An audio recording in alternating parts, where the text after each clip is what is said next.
Bagaimana cara mengetahui ustadz-ustadz yang cara berdakwahnya mengandung syubhat agar penuntut ilmu tidak salah dalam menuntut ilmunya? Wahai penuntut ilmu, Anda tidak perlu mencari ustadz-ustadz yang syubhat. Tidak perlu. Enggak perlu. Tugas antum adalah mencari ustadz-ustadz yang antum yakin dia berilmu. Dia tahu ayat-ayat Allah. Dia pernah belajar hadis-hadis Rasulullah.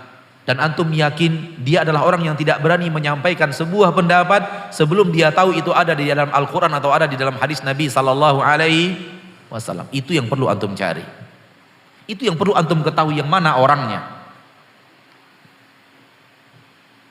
Untuk mencari jalan yang salah, untuk mengetahui jalan yang salah, terlalu pendek usia kita dan umur kita untuk mencari mana saja jalan yang salah itu.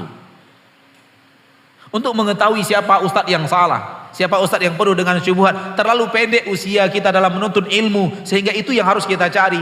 Cari kebalikannya. Cari ustadz yang mengajarkan yang hak, yang kalau mengeluarkan pendapat kapanpun ditanya dalilnya dia akan menjawab. Kalau ataupun di dalam dakwahnya, di dalam ceramahnya, di dalam penyampaiannya dia tidak membawakan dalil tapi dia menyampaikan pendapat. Ketika selesai di majelis antum tanya, Ustadz tadi antum mengatakan ini, apa dalilnya Ustadz? Dia akan keluarkan langsung otomatis. Ketika itu juga. Kenapa? Karena dia tidak akan mungkin mengeluarkan pendapat kecuali dia sudah tahu ilmunya, baik di dalam Al-Quran atau di dalam hadis Nabi Sallallahu Alaihi Wasallam. Kalau ataupun dia tidak menyampaikan argumentasinya di dalam ceramahnya, di dalam penyampaiannya, itu karena waktu, karena keadaan yang membuatnya tidak menyampaikan. Tapi sekali lagi dia tidak akan berani berkata sesuatu kecuali dia sudah tahu ilmunya dari Al-Quran atau di dalam hadis Nabi. Ini ustadz yang harus antum cari. Ketika ketemu ustadznya, lazimi ustadz itu. Orang yang benar-benar antum yakin tahu ilmu agama Allah dan tidak berani menjawab kecuali dengan ilmu. Karena usia kita terlalu singkat untuk mencari yang batil, untuk mengenal yang batil.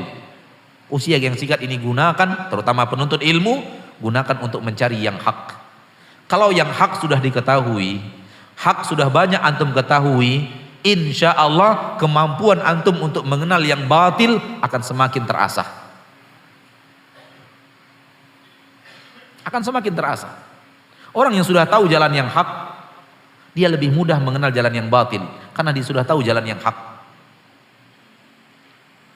Ketika dia tidak tahu jalan yang hak, ketika itu kebatilan gampang menggulungnya, gampang menyambarnya karena dia tidak tahu yang hak yang mana. Justru banyakkan waktu kita untuk mencari yang hak. Kebanyakan para sahabat ridwanullahi alaihim ajmain, murid Nabi sallallahu alaihi wasallam, bicara yang hak dan bertanya yang hak kepada Nabi sallallahu alaihi wasallam. Hanya segelintir kecil sahabat Nabi yang bertanya tentang fitnah. Tak banyak.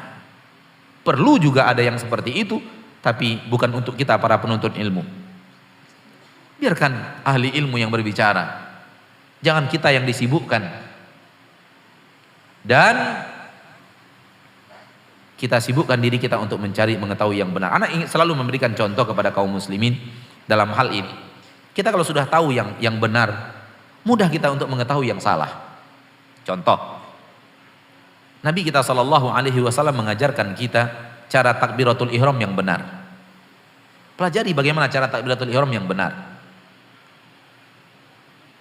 Bagaimana cara menyusun jari jemari yang benar, menyusun telapak tangan yang benar di dalam takbiratul ihram.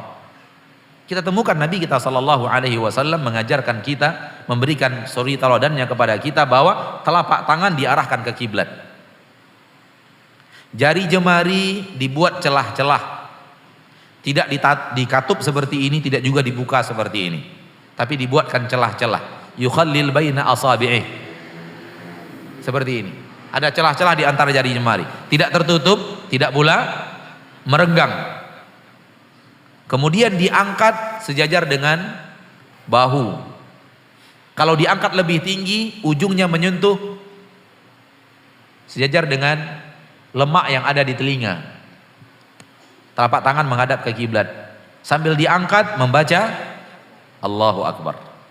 Antum sudah tahu jalan yang hak. Antum sudah tahu bagaimana takbiratul ihram dan cara mengangkat tangan di saat takbiratul ihram yang hak. Allahu Akbar. Dengan mengetahui yang benar, antum punya kemampuan untuk mengetahui yang salah. Coba lihat, ada orang yang takbiratul ihramnya begini, Allahu Akbar. Benar salah? Benar salah? Di mana letak salahnya? Posisi telapak tangannya salah. Harusnya menghadap kiblat. Kok antum tahu yang salah? Anak nggak pernah ajarkan loh yang salah tadi. Allahu Akbar. Benar salah? Hah? Kenapa? Ketinggian. Dan ada satu lagi yang sering dilakukan oleh banyak kaum muslimin termasuk yang sudah rajin ngaji. Allahu Akbar. Sampai di bawah ya. Allahu Akbar. Benar salah? Salah. Kenapa? Kerendahan. Yang tadi ketinggian, yang ini terlalu rendah. Kenapa antum tahu banyak yang salah padahal anda nggak pernah ngajarkan yang salah? Antum sudah tahu mana yang benar. Jadi jangan habiskan banyak waktu untuk mencari mana yang salah. Habiskan banyak waktu untuk mencari mana yang benar. Dengan mengetahui jalan yang lurus, kita tahu jalan yang bengkok. Wallahu ta'ala alam.